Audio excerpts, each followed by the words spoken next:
my clock. I can't stop. Fuck around, make my 40 pop. In the last episode of Boruto, one of the greatest things that we did see was, of course, the appearance of Deepa. Now, this isn't the first time that we've seen Deepa in the Boruto anime, but notably, this is the first time that we did see Deepa actually make a move. He is in the Land of Silence, and from what we've seen from the last episode of Boruto, he pretty much matches exactly what his character preview said. They said he was extremely crazy, and the first thing that we did see from him in this episode is him just eating at a silent restaurant. And the reason why it's so silent is because he actually killed everybody that was in there, which is absolutely insane. Now, of course, this right here is going to be classic character building. I think one of the biggest downfalls of Boruto is the fact that they don't necessarily build the character of a lot of their villains, and it seems like the Boruto writers are not necessarily making that same mistake in this particular situation with Deepa, and I absolutely applaud them for that. Now, specifically with that, it's not only the character building in terms of strength. I feel like now we get the character building in terms of characteristics and seeing how Deepa actually operates as a human being. He basically sees him murdering a couple people as quote unquote fun, like he's having fun. Now, he actually left the restaurant and said he didn't necessarily have enough fun, which is absolutely amazing. I think for a villain, a large portion of the audience is definitely going to like that in the villain as well. Of course, we understand that the best villains, in my opinion, is probably going to be one of the villains that actually has a very, very strong ideology that kind of makes you think that they're right. One of my personal Naruto characters of all time is, of course, Nagato / Pain. So, of course, those are the characters that I do enjoy, but also there is that warm spot in a lot of our hearts for these villains that are just completely bloodlusted and they just want to fight just for the thrill of the fight. And that's exactly what Deepa is. Now, as I pointed out earlier, Deepa actually said that that wasn't necessarily enough fun for him. And I feel like at this particular point, he's basically going out to find more quote unquote fun, which is more fights. Now, at this particular point, what we did see from the preview is that he is going to be fighting a team from the Cloud Village. Now, I've seen a lot of people talking about how this definitely looks like omoi. Now, I do want to make this very clear. I think it's going to be omoi as well, but it definitely is a possibility that this right here is not omoi and this is not omoi's team. We understand 100% that these ninjas are in fact from the hidden Cloud Village, but specifically who they are, we can't necessarily know that for sure until they actually tell us in the next episode of Boruto. But again, I really think that this is omoi, and for the sake of this video, I'm gonna actually talk about this battle as if this is actually omoi as well. Now, 1000%, this battle is also going to go in as character development for Deepa. The last scene with Deepa was basically just to show us his characteristics. Now, this particular scene with Deepa is probably going to show us how strong he is if he completely handles this team.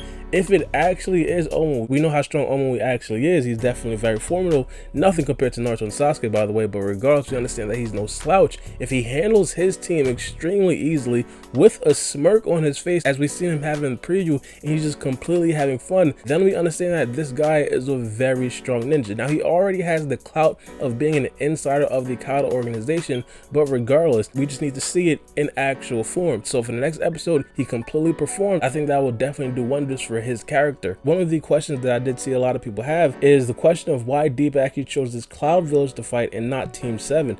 Now, again, I don't necessarily know for sure, but this is just my opinion. I think that, as we've seen from earlier, Deepa wants to have fun. Deepa wants to fight. He understands that he's pulling up to the trenches. This is the Land of Silence, for crying out loud. Everybody here is basically looking to fight, looking to make some money, and looking to do what they want to do. So, of course, if you're talking about Deepa, a person that just wants to fight a very strong character, he's probably going to want to fight the stronger team. Now, of course, off the rip, you can't necessarily tell exactly who's stronger, but of course, when you see a team of kids and a team of potential adults, Deepa is most likely going to take his chances against those adults, again, just because Deepa wants to have fun. Now, this right here isn't going to only be to show us how strong Deepa actually is. It's also going to be very good for showing us exactly how Deepa fights. One of the things that we don't necessarily know as of right now is where Deepa is from. I'm pretty sure you guys understand. If Deepa was from like the Hidden Mist Village, we understand that he uses a lot of water style. If he was from the Hidden Cloud Village, we'd understand that there is a great probability of him using lightning style. And if he's from the Hidden Sand Village, he's probably a bit skilled in wind style, etc, etc.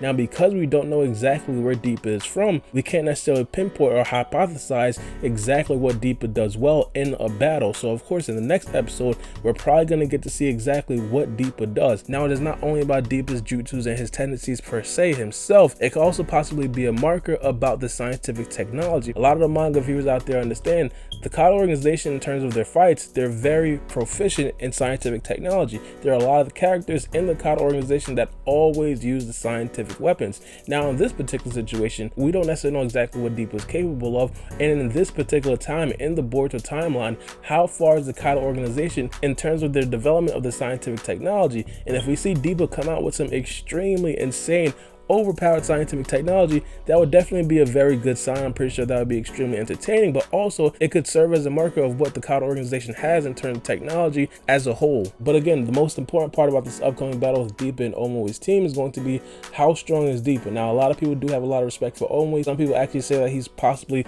low Kage tier at this particular point, and if we do agree that he's possibly low Kage tier at this point, if Deepa completely handles them, like if he handily destroys that team, we could possibly assume that Deepa himself is probably over Kage tier. Coming into this, not even seeing Deepa fight a day in my life, I automatically think that he's going to be well above Kage tier just off of the strength and respect I have for the Kata organization.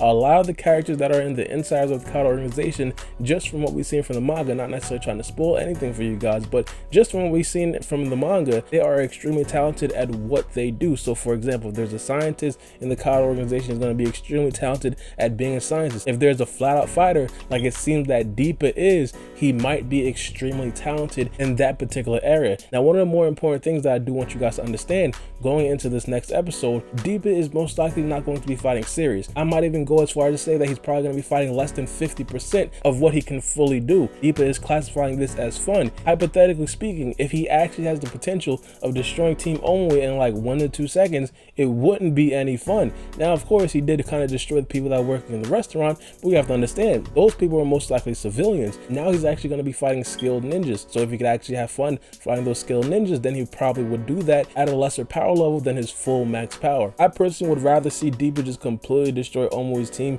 possibly not kill them, mainly because we understand that Omoi has a certain position in our hearts, and of course that would definitely be a sad scene if Omoi does meet a tragic end to Deepa as of right now, just like the first episode that we do see him in the Boruto anime. But regardless, if that does happen, I feel like it would definitely give us a lot more respect for Deepa. But on the other hand, if we see that Deepa is kind of struggling with his team, even though it looks like he's clearly playing around and clearly being suppressed, it would still not give us that certain level of respect for Deepa's character. And of course, if Deepa at that level of respect, if we don't necessarily respect him as much as we should, and all of a sudden he confronts Naruto and is giving Naruto the work, we're going to automatically claim that Naruto is being suppressed and Naruto is being nerfed. Regardless, the next episode with Deepa is most likely going to be a very entertaining one, and not only that, it's going to be very heavily based on the character development of this villain, and of course what he could potentially do in the future of Boruto. I strongly doubt that he will lose in the next episode or will actually die in the next episode. I think the percentage of that is probably like less than 2 or 1% at this particular point, mainly because of the mystique of the character that the Boruto anime has already built up. It would just be a waste of a character. But let me know what you guys think about Deepa in the comment section below,